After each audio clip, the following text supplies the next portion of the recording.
Okay. तर guys आपण मागच्या व्हिडिओमध्ये काय बघितलं होतं? तर चला बघून घेऊया एक्सक्लेडरॉमध्ये. ओके. तर हे बघा हे कंटेंट आपल्या मागच्या व्हिडिओचं याच्यामध्ये आपण काय पाहिलेलं आहे, तर मी तुम्हाला शिकवला होता सी-एस-एसचा सिंटॅक्स जो तुम्हाला थोडा असा दिसतोय.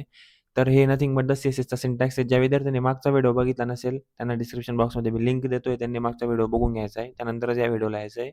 आणि जर तुम्ही सी-एस-एसमध्ये फ्रेश असाल, तर प्लीज मागचा व्हिडिओ बघा मगच इथं या. ठीक आहे. चला. तर मग आपण बघितलं होतं मागच्या व्हिडिओमध्ये सिंटॅक्स ऑफ सी-एस-एस ज्याचा यूज करून आपण प्रत्येक एच-टी-एम-एलच्या जे सायलेंट पेज असतं त्याला आपण काहीतरी कलरफुल किंवा काहीतरी स्टाईल्ड वेमध्ये बनवत असतो. ओके. तर हा हा काहीतरी सिंटॅक्स आहे. तर याच्यात मी तुम्हाला काय सांगितलं होतं वन शॉटमध्ये एका मिनिटात सांगतो.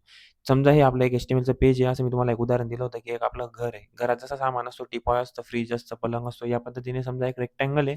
याच्यामध्ये आपला बऱ्यापैकी एलिमेंट्स आहेत. जसे की एक रेक्टँगल आहे, एक सर्कल आहे आणि एक स्क्वेअर आहे. राइट? तर हे 3 एलिमेंट्स घेतलेत मी रँडमली एका या बॉक्समध्ये. ओके.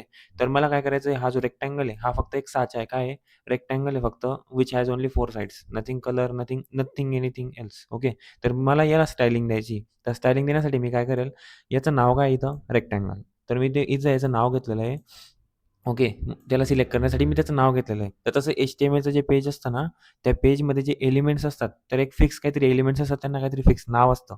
त्या नावांचा यूज करून आपण सी-एस-एसमध्ये स्टायलिंग देतो. म्हणून मी इथं रेक्टँगल घेतला होता आणि त्याचं नाव घेऊन मी तर त्याला स्टायलिंग दिलेली. ओके. स्टायलिंग काय दिली मी त्याला कलर रेड. ओके. कलर काय होतं? प्रॉपर्टी. रेड काय आहे? त्या प्रॉपर्टीची व्हॅल्यू. तर मग अच्छा सिंटॅक्समध्ये असं राहतं का? हो. काय? एलिमेंटचं नाव घ्यायचं असतं? हो. नंतर त्याला कर्ली ब्रेसेस द्यायचे असतात. स्टार्टिंग कर्ली ब्रेस आणि क्लोजिंग कर्ली ब्रेस. हो. आणि त्या कर्ली ब्रेसेसच्या आतमध्ये आपल्याला प्रॉपर्टी आणि व्हॅल्यू द्यायची असते. अच्छा असं राहतं? हां, असंच राहतं. ओके. तर मग मी काय केलं होतं, आपल्याला एक एलिमेंटचं नाव घ्यायचं असतं इथं. तर एच-टी-एम-एलमध्ये मग एलिमेंट्स आहेत का काहीतरी फिक्स, की आपल्याला वाटतं ते एलिमेंट्स आपण घेऊ शकतो? नाही. फिक्स एलिमेंट्स आहेत एच-टी-एम-एलमध्ये. तर कुठले एलिमेंट्स आहेत मध्ये?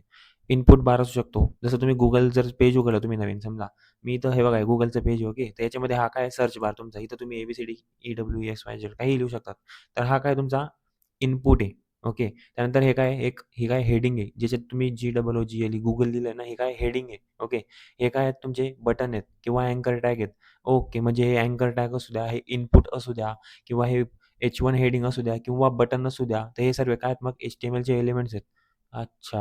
हां, असंच असतं. तर मग यांना तुम्हाला स्टायलिंग द्यायची का? हो, नक्कीच. आता इथं तुम्ही एक H1 एलिमेंट घेतलाय जो ज्याच्यामध्ये तुम्ही लिहिलं असेल Google.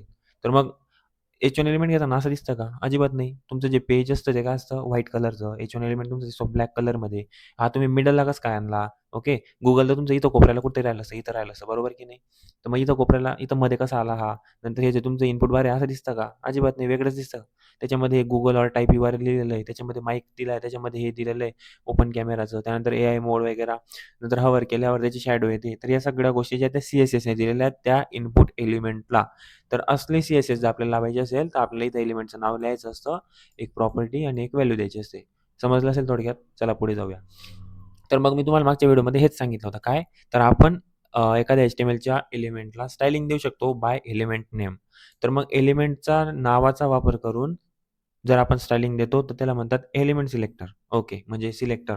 सिलेक्टर एक नवीन वर्ड आलाय. हो, तेच म्हणतोय मग मी, की सी-एस-एसमध्ये सिलेक्टर्स राहतात. किती प्रकारचे सिलेक्टर्स आहेत? तर 3 प्रकारचे सिलेक्टर्स आहेत. कुठले?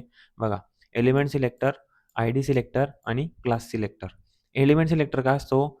ज्या एलिमेंटला सॉरी एखाद्या एच-टी-एम-एल पेजमधलं ज्या एलिमेंटच्या नावाचा वापर करून आपण सी-एस-एस स्टायलिंग देत असतो, त्याला म्हणतात एलिमेंट सिलेक्टर.